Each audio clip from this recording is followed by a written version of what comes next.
All right, so I went around and put the sensors back in, the cam position sensor right here, just two 6mm bolts there. I did drop the dipstick in. The two knock sensors, which are conveniently on the side of the block for this engine, which is nice. A lot of them have them under the intake, which is a total pain. Filled the oil filter with the Blueprint break-in oil, so that's full. I did not put oil in the pan yet. I don't like to do that until it's in the car. I will red tag it for that reason. So got the oil pressure sensor in, and now I think it's time to set the intake. Get that lined up, put on here, get that all torqued down, start working my way through that, and we'll see what we got. Okay, intake's on, torque down, fuel injectors are in, fuel rails are on, everything's looking good. So back in the day with the old small blocks, you had the intake, which carried the water jacket to the thermostat and thermostat housing. Of course, these new intakes don't have any water in them, which is nice, keeps everything cool. But what I used to do with my old intakes is I used to drill out the back corner where it would block off the water jacket, and I would run hoses up to the front to basically, alleviate any steam buildup in that back corner of the head. Now, with the LS motors, they give you these cool little steam ports here that are very nice. Now, the stock setup really only crosses over the front steam ports and, brings them out and allows you to, just allows you to bring them out and get that, and then you bring this steam port here back to the radiator, so it allows a little circulation. And it blocked off the rear ones. And they sell kits to pick up the rear ones so that you can alleviate any steam in the back as well. So great, right? So I bought a kit here from, I guess it's 860 Performance. It's provided by Nitrous Outlet. Here's the part number. And a lot of these kits are made to go under the intake, between the intake and the valley. Now, you can see that ain't happening here. So you have to buy an over-the-top kit. Now, I bought this particular kit, and I do not recommend it. I do not know what they're thinking. This is the kit I bought. You can see the picture on Summit. If they had provided the pieces that were in the picture on the web page, it would have worked fine, but they didn't. Instead of having 4 of the ports that come out the top with 1/8" NPT, they provided 2 of those and 3 of these, which I don't know what the hell you do with this. So it's made so you plug one side and then you can pull an 1/8" NPT fitting out the side, your right angles. I've tried this thing. Initially, you're supposed to put this, this manifold on the front corner.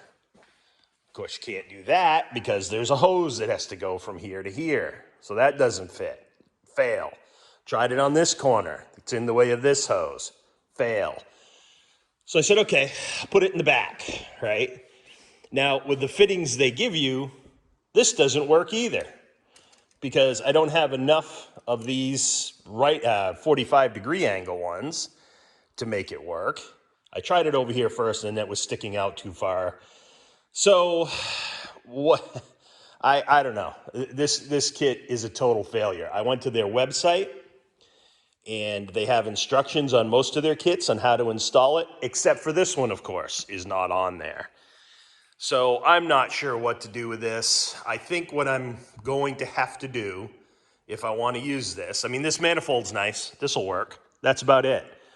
I'm going to get 2 more of these steam vent with the 1/8" NPT that comes straight out the top. I'll move this over to the top of that, so that'll pull that in a little bit. And I'll do the same thing over here, just, you know, so I can come off this with the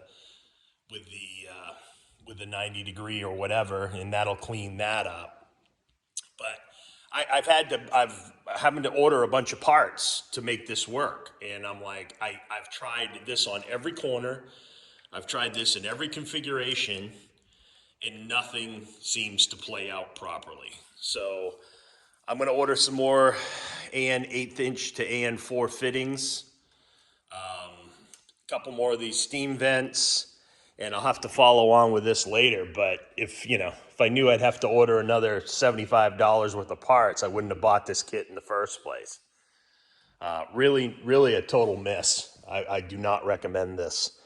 I definitely recommend getting, pulling allowing the steam to escape from the steam vents on the back of the block. That's just good, good thermal management. But this particular kit is a miss. So I will make it work. I'll find a way to, plug a bunch of different pieces into it. But for right now, I'm going to have to kind of leave it hanging here until I can get my other fittings in. Because I think if I come off straight with a couple of fittings here, instead of the right angles, if I just come off with straight fittings, I can pick this up better. So that would be good. And then the return line that goes back out to the radiator would come off from the top of that. So that would be good. This one is not horrible, but I think it would be better with a straight fitting. I don't know. I've got to play out all the different combinations here, but I want to get this moved back because I think this starts to get a little too close to the firewall. I mean, it's not too close, but I think if it was back in here, everything would fit a little better. So maybe not. Maybe I'll leave it out like that, but I don't know. I'll continue this when I get more information on it. But for right now, this kit is not plug and play for a stock GM intake on an LS3. I don't, and this is exactly what they called it out for, was the 6.2 liter. And I just, with the fittings and pieces, I can't find the combination that makes it work. There isn't one, near as I can tell. So anyway, I'm going to continue on, and we'll revisit that once I get those pieces in play, and we'll go from there. See what it looks like. So all the accessories are back on. Everything is reassembled. I did red tag it to remind me that it has no oil. This does require a pre-start prime, which I don't want to do until just before I start it, but I will tag it for that as well. I think the next step is I'm going to pull the transmission out, attach that to the bell housing, get that in clear coat so it's drying. Then I will pull this off the stand and attach it to the, put the clutch, the flywheel, the clutch, and all of that on, so that when the tranny's dry, I can mate it all up. So for right now, I think I'm gonna start working on the tranny. I may actually, before I do pull this off, test the headers. I am told there is a possible interference with some of the starter or the block, so it's a good time to do that while it's up in the air.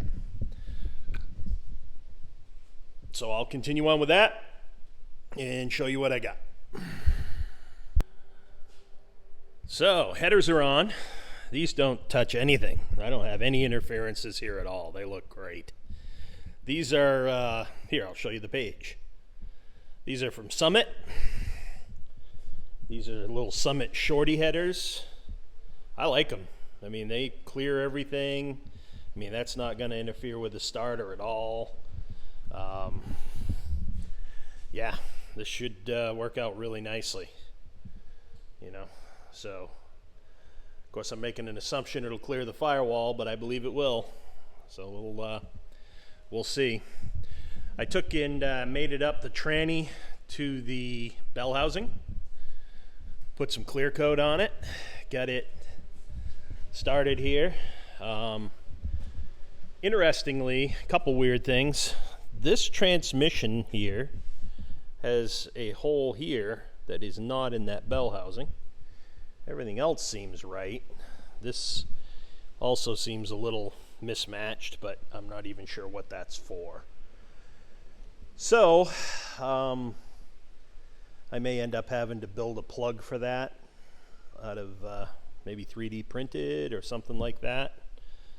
But we'll see.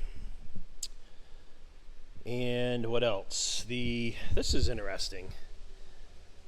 Dextron 3 ATF for T56 Magnum. The fluid that I got from the person that supplied me this transmission is not that. It is a Pennzoil product, but it is not an ATF. So I've got to research that a little bit, make sure that I'm not doing anything wrong. It's pretty clear it wants Dextron, so Dextron. So we'll see. Anyway, just hit that with a couple coats of clear coat again, I left all the inspection marks on it just because I think it's cool. You know, I don't know. Maybe I made a mistake. But they're clear coated over now, so it's a permanent one. Anyway, is what it is. So we'll see. I think I'm getting ready to pull this off from the engine stand and get it down on the roll around cart and start working on the clutch, the flywheel, clutch, and pressure plates. I can get all that sorted out. But yeah, it should work out pretty good. Everything is coming together nicely. Again, I got all kinds of clearance on the headers on this side. Plug wires clear nice. I also use these Stage 8 products that ultimately, you know, if your header bolts loosen up, they won't let it clock more than a few degrees. And when they're torqued properly, you know, that's not going to affect anything. So these return up over the top because they're not long enough to touch either side. And then you just clock them counterclockwise until they hit a solid surface so that the piece can't back out. They're from Stage 8. Never used them before, but figured it was worth a try.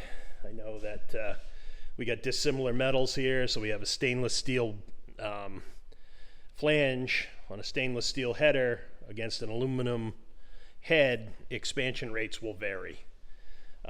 The manifold is slotted so that it'll take some of that, but you know, that's why all the early 6-liter cast iron ones would crack constantly, was because that expansion and contraction didn't match.